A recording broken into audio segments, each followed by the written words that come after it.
Hola, hola, saludos a todos, bienvenidos a este programa Oración y Sanidad, que estamos un día más, un ratito con ustedes, junto con mi hermana, querida amiga Julia. Hola, Julia. Hola, Sara. Es un honor y estoy muy contenta de nuevo de estar contigo hoy. ¿Y hoy qué vamos a hablar? Mira, tenemos un tema, es un personaje que ha cambiado, ha cambiado el mundo. Tenemos un antes y tenemos un después. Trajo un montón de conflictos en personas, pero cambió las vidas de muchos de ellos y de nosotros. Amén, así es. Hablamos de Jesús, Jesús, Jesucristo, el Hijo de Dios. Mira, Julia, yo no sé si tú te has parado a pensar cuando Él vino a la tierra, los contemporáneos, los que le rodeaban, ¿qué pensaban ellos de Jesús? Los que lo veían, los que estaban con Él, los que hablaban con Él. Mira, yo estuve leyendo el otro día. Había de todo. Algunos llegaron a decirle, este es un comilón y un bebedor. Sí. Los fariseos, que se creían la élite, tan importantes ellos, que todo lo sabían, decía, este se junta con pecadores, vaya con las personas que se rodean, ¿no? Hubo un ciego que le sanó, porque es curioso que tuvieran ese concepto cuando estaban viendo cómo sanaba a la gente, cuánta misericordia, qué palabras de autoridad estaba diciendo, qué patrones de vida tan poderosos, y tenían ese concepto de Jesús, ¿no? Había un ciego, no sé si te acuerdas, sí, el que le puso. Este ciego era ciego de nacimiento y él estaba en la puerta pidiendo, como siempre, ¿no? Y Jesús le sanó. Jesús hizo lodo, se lo puso en sus ojos y le dijo, ves al estanque de Siloé y lávate. Bueno, pues él obedeció. Aunque a veces parece que Dios nos dice cosas raras, ¿verdad? Sí, porque él era ciego y tenía que ir al estanque como diciendo, si tienes fe, tienes que ponerla en práctica. Y yo creo que Jesús ahí le probó su fe, como diciendo, si me quieres sanar, sáname aquí, ¿no? Porque es que muchas veces es lo que pasa. Pues fíjate que ni siquiera él, este ciego, sabiendo quién era Jesús, recibió su sanidad. Y la élite, los fariseos, los que eran estudiosos de la ley, le dicen, pero bueno, un pecador, uno que se junta con pecadores, aquí es como diciendo que va con malas compañías, que se puede esperar de él, ¿no? Y el ciego dice, si es pecador, si no lo es, no lo sé, pero yo era ciego y ahora veo. Sí. Entonces él tuvo ese testimonio. También es verdad que hubo otras personas que cercanas a él, como por ejemplo, ¿te acuerdas de Pedro? Sí. El discípulo que seguía a Jesús. Un día le dice, mira Jesús lo que están diciendo de ti, que eres comilón, que eres bebedor, que vas con pecadores. Y sabes, no le dio tanta importancia a eso. Pero sin embargo, sí le dijo, no, pero tú, Pedro, tú, ¿quién dices tú? ¿Quién dices tú que es Jesús? Es que yo creo que Dios, Jesús, le preguntó eso porque nuestra relación con Él depende de cómo pensamos, cómo lo vemos a Él. Entonces, a Él no le importaba a Jesús cómo lo verían los demás, pero sí a Él le importa cómo tú y yo lo vemos a Él. Porque Él busca una relación cercana, íntima. Él conoce nuestro sentar, nuestro levantar, lo que vivimos. ¿Y te acuerdas, Pedro, que le dijo, tú eres el unigénito Hijo de Dios? Yo creo que dio en el clavo, porque Pedro cada vez que abría la boca era como que... Además le dijo, es que no te lo ha dicho un compañero, no te lo ha dicho carne y sangre, no te lo ha dicho el vecino, no te lo ha dicho cualquier amigo, te lo ha revelado Dios. O sea que tenía un testimonio en su corazón. Dios le mostró a Pedro quién era Jesús. Él pudo en su interior entender que ese era el unigénito Hijo de Dios. Y luego, ¿quién era el otro? Juan, por ejemplo. tenía 12 discípulos, Juan era el amado. Y un día Juan se acercaba, iban andando y vio a Jesús y le dice, este es el Cordero de Dios. Amén. Que quita el pecado del mundo. Qué fuerte. ¿Sabes esto del Cordero que quita el pecado? Yo en su día me costaba mucho entender qué tiene que ver el Hijo de Dios con un Cordero. Sí. ¿Sabes que Por su naturaleza, por su mansedumbre. Sí, sabes que en el templo, antiguamente, en la época que Jesús vivió, ellos vivían bajo la ley de Moisés. Y si una persona transgredía esa ley, si una persona pecaba, si una persona no cumplía los requisitos de esta ley, tenía que coger un cordero y llevarlo al sacerdote. Y ese sacerdote sacrificaba el cordero para que alguien pagara por esa transgresión, por este pecado. Sí, porque sin derramamiento de sangre no hay perdón de pecados. Entonces, simbólicamente, como un ejemplo de Jesús, pero el sacerdote tenía que coger ese cordero y además no podía tener ni una manchita, ni marrón, ni negra, no podía tener defecto ninguno, ni tuerto, ni cojo. Tenía que ser perfecto ese cordero para el sacrificio, ¿no? Y sabes que el propósito de Jesús, cuando hablan de él y él mismo dice, y Juan dice, el Cordero de Dios, le fue revelado a su corazón. Él entendió que ese Cordero, Jesús como Cordero, iba a dar su vida, iba a ser sacrificado para que nuestros pecados pudieran ser perdonados. Amén. Por eso el símbolo del Cordero, que así le dijo a Juan, ¿no? Que costaba de entenderlo. Entonces, tenemos cómo lo veían sus contemporáneos. Algunos les seguían porque esas palabras de vida llegaban a sus corazones y muchos porque eran sanados, porque estaban viendo que algo no era normal, era sobrenatural como él actuaba, lo que él decía, cómo vivía.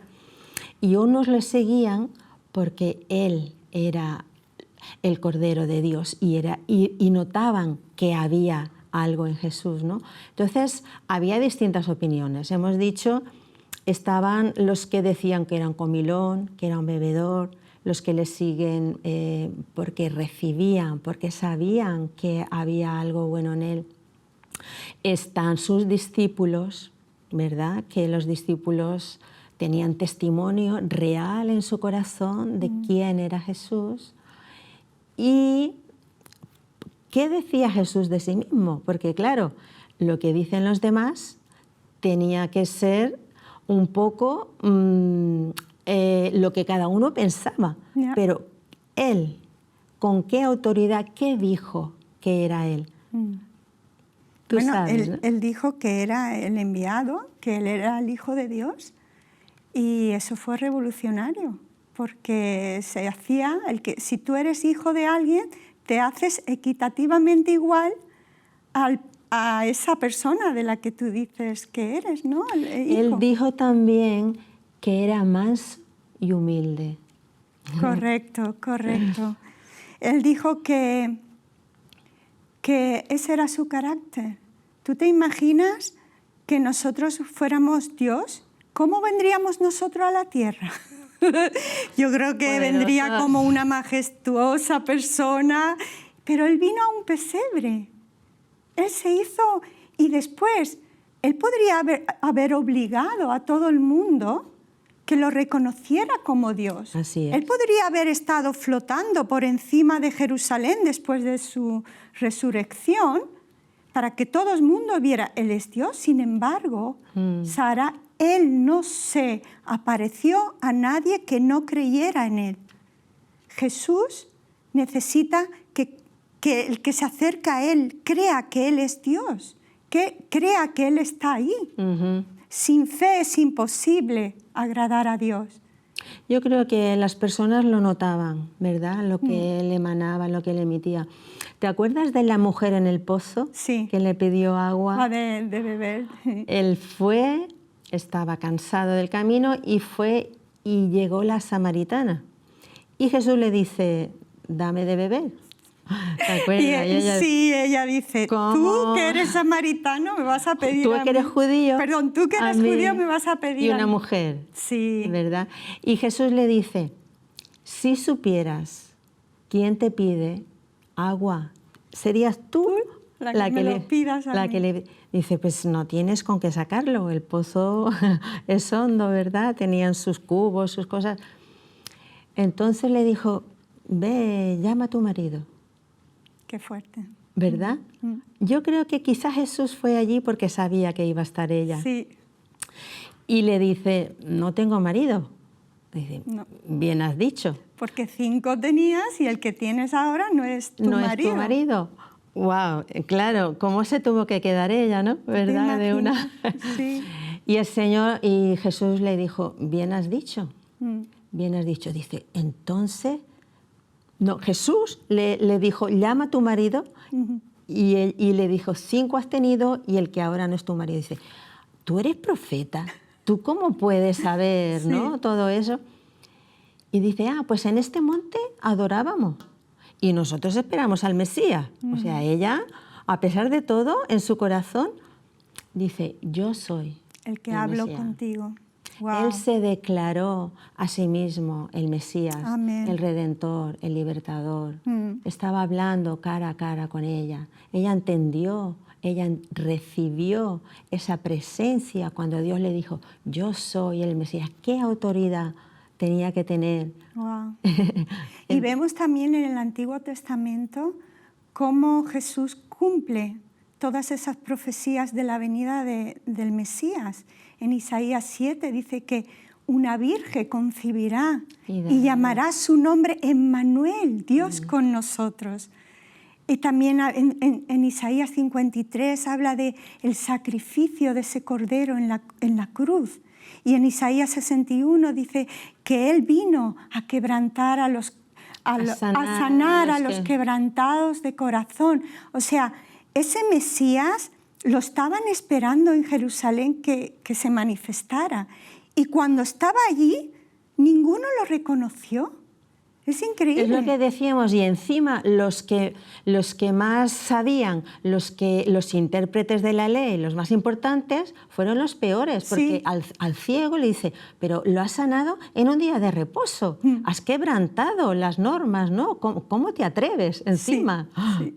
Es increíble. Creyendo que sabe mucho, no, eso es un impedimento para recibir a un Jesús con autoridad, cercano, pero manso y humilde, que conoce el dolor del corazón, que sabe lo que es un corazón quebrantado, que sabe lo que es el sufrimiento. Sí. Cuando vio a la mujer viuda que murió su hijo, su corazón se conmovió, ¿verdad? Él podía transmitir lo que era, pero no a todos, porque él dice, ¿a quién? A los que le recibieron. A los que creyeron en su nombre. Había otros que no quisieron recibirlo. Dios nos impone, Dios es un caballero.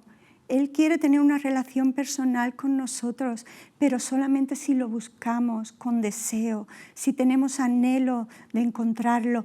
Él se manifiesta cuando lo buscamos. Él no es un Dios como otras religiones que si no haces esto, no te voy a bendecir. No, el Señor es bueno, es manso, es humilde. Porque quizá ha trascendido un poco como en los fariseos, que bueno, de alguna forma se ha querido imponer esa ley, ¿no?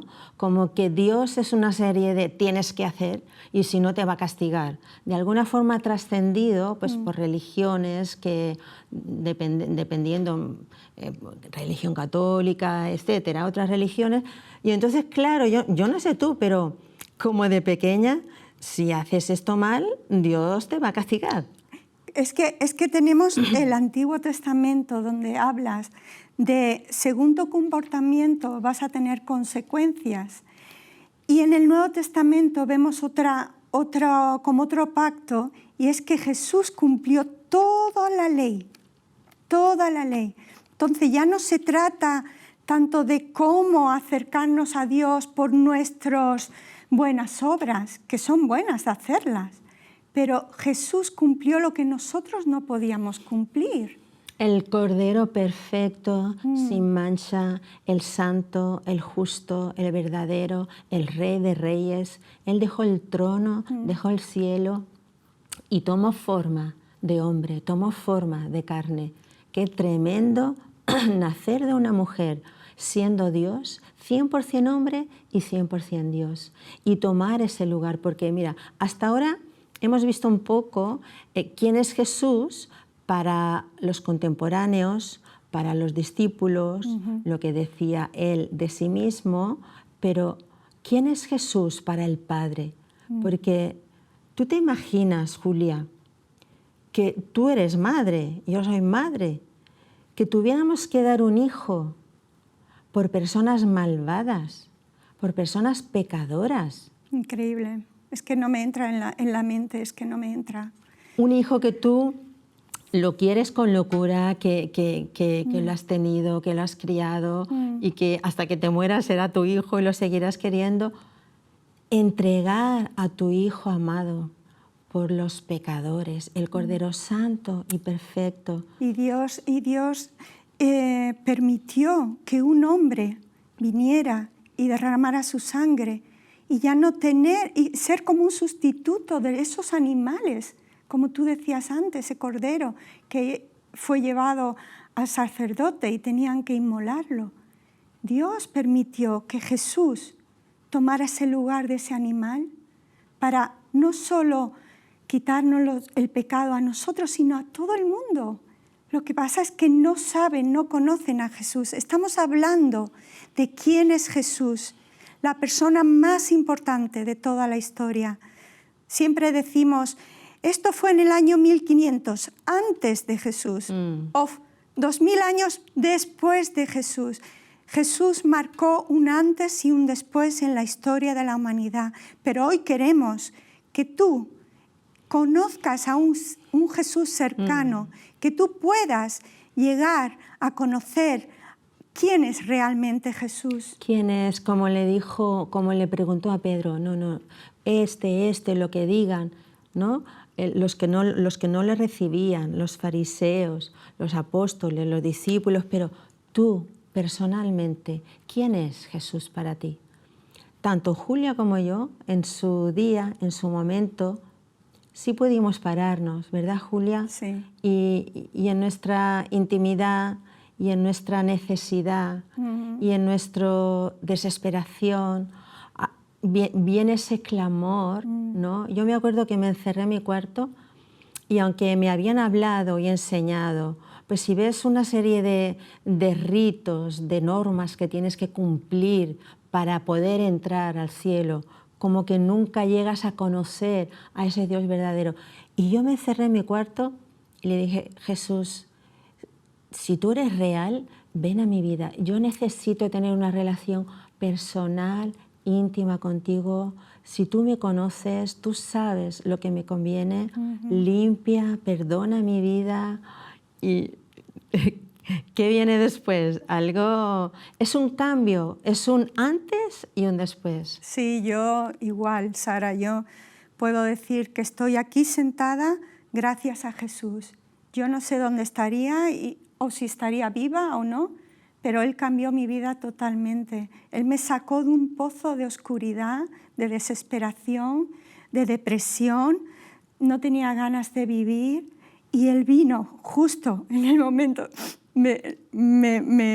Cada vez que hablo de cómo el Señor vino a mi vida, es difícil para mí sin emocionarme, porque Él vino justo en el momento que yo lo necesitaba. Él vio, este es el momento, Julia necesita de mí. Y Él vino a mí. Él vino a mí. ¿Qué necesitamos? Necesitas clamar, necesitas acercarte a Él, necesitas cerrar todas tus puertas. Y en tu corazón, dice Jesús, ven a mi vida, revélate a mi vida. Yo quiero saber que tú eres real para mí, que tú eres ese cordero que murió en la cruz y te recibo en mi corazón. Amén. Que tu sangre me limpie de todo pecado. Amén. Y puedes experimentar una nueva vida y una eternidad delante de Él, con su presencia. Y estábamos hablando de cómo cómo es para el padre dar a un hijo, que nos hemos ido de ahí. ¿Sabes? Dice Juan 3:16, y este versículo de verdad que es como el que rompe las piedras, ¿no? Porque habla del amor como creo que en ningún sitio. Dice que de tal manera amó al mundo. Que dio. ¿De qué manera? De tal manera, wow, de tremenda manera. ¿De qué manera amó? Amén. Que dio a su propio hijo. O sea, de verdad, un Dios grande, poderoso, que ha creado el cielo, la tierra, está interesado en mí, me ama a mí al punto de entregar su precioso hijo para pagar y derramar su sangre para que yo pueda ser limpia de pecado y estar un día delante de su presencia en la eternidad. ¿Habrá un amor más grande? Imposible, es imposible. Jesús vino a limpiar y a ese camino que estaba lleno de piedras y de obstáculos por el pecado del hombre. Él vino a reconciliar al Padre con sus hijos. Toda esa inmundicia, toda injusticia en la que nosotros hemos venido, porque venimos de generaciones, venimos desde que Adán pecó, todos hemos nacido bajo esa maldición, bajo esa separación. Y Jesús fue el sacrificio perfecto. Y no estamos hablando de una religiosidad aquí. Estamos hablando de una experiencia personal, real, que hemos tenido cada una. Nosotras no nos conocíamos y tuvimos de alguna manera el mismo sentir cuando viene Jesús a tu vida, cuando Él puede tocar, Él llama, Él no entra a la fuerza, ¿no? Pero si hay un corazón que le recibe, Jesús va a hacer la obra tremenda y profunda, porque además Él es, como te diría, la concentración del amor de Dios, porque si ese amor hace que dé al Hijo, o sea, todo ese amor del Padre está en el Hijo. Y es la perfecta expresión del Padre. Exactamente. Sí. ¿Habrá un amor más grande que un padre entregando a su hijo? No por alguien bueno y justo, no, sino por los pecadores. Increíble. Yo digo, ¿cómo me puede amar a mí? Con mis faltas, con lo que yo soy, interesado con tantas cosas. Sí está interesado en ti, sí te ama, sí es real que dio a su Hijo, sí es real que el amor de Dios se reveló en Jesús, sí es real que Él derramó su sangre, que esa sangre nos limpia de todo pecado. Y Sara, yo me pregunto, las personas que nos están viendo, ¿cómo pueden estas personas alcanzar a Jesús? ¿Cómo pueden estas personas llegar a tener esa relación que tú estás hablando, íntima, una relación con Jesús que es tan cercana? ¿Cómo pueden los que nos están viendo que ellos puedan experimentar lo mismo de lo que tú estás hablando? Pues tomar esa decisión de creer, porque Él dice, como tú has dicho, Él no te obliga, el que tiene oídos, oiga. O sea, no, como hemos dicho, mira, teníamos los que decían que era pecador, que se juntaba.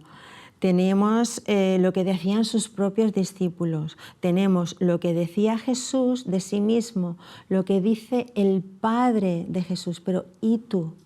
¿Qué dices tú de Jesús? Porque es, como tú bien has dicho y como le dijo a Pedro, no, tú, ¿qué piensas tú? ¿Quién es Jesús para ti? ¿Te parece bien si guiamos a las personas que nos están viendo a una pequeña oración de entrega, de decir, de rendición, de poder abrirle un poco las puertas a los que nos están mirando para aceptar a Dios en sus vidas? ¿Qué te parece? Sí, pues no es necesario, como decía, adorar en el monte o al templo, porque ya Jesús abrió el camino, Él es el camino al Padre, ¿no? Entonces, donde quiera que estés, como sea tu situación, lo que estés viviendo en tu vida, yo te digo, te aconsejo que tengas oídos para oír que Jesús es el único y unigénito Hijo de Dios, que Él es el Cordero que quita tu pecado. Y tú le dices, como yo le dije y era muy jovencita, Jesús, ven a mi vida, te necesito. Amén. Creo que tú eres el Señor. Amén. Creo que tú moriste en la cruz del Calvario por mí. Creo que tu sangre es suficiente para perdonar mis pecados, para limpiarme de toda maldad. Yo te recibo en mi corazón como mi Señor, como mi Salvador personal y quiero andar una vida nueva, diferente contigo y esperando y creyendo y como testimonio que la vida tuya va a cambiar. Amén.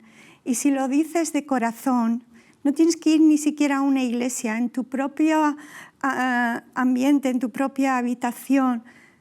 Tú lo dices de corazón, tú le hablas al Padre como si fuera una persona que está al lado tuyo. Tú lo reconoces y hablas directamente a Él con tus palabras. No hace falta usar palabras muy grandes sino simplemente como si tú le hablaras a tu madre o a tu padre. Háblale a Jesús. Dile, Jesús, te necesito, tal y como Sara ha dicho. Qué lindo lo que has compartido, Sara. Qué lindo saber que Jesús es cercano, que Jesús no ha cambiado. Él sigue queriendo venir a nuestras vidas y darnos esa paz, porque Él dice, venid a mí todos los que estáis cargados y cansados, y yo os haré descansar. Y aprender de mí, porque mi yugo es fácil y ligera es mi carga. Si tú estás cansado, puedes venir a Jesús. Él puede quitar esa carga de ti, porque el yugo es cuando son dos, pero están unidos por una madera. Él lleva tu carga por ti. Así que te animo a que medites, ¿quién es Jesús? ¿Quién es Jesús para ti? No hagas oídos sordos, párate en tu vida, en tu corazón y dile así, Jesús, ven a mi vida. Y bueno, pues estamos encantadas de... Se nos acabó el tiempo. Se va corriendo. Pues nada, muchas gracias, Sara, y gracias a todos los que nos habéis visto. Saludos. Bendiciones. Hasta la próxima, nos vemos. Un saludo. Chao, gracias.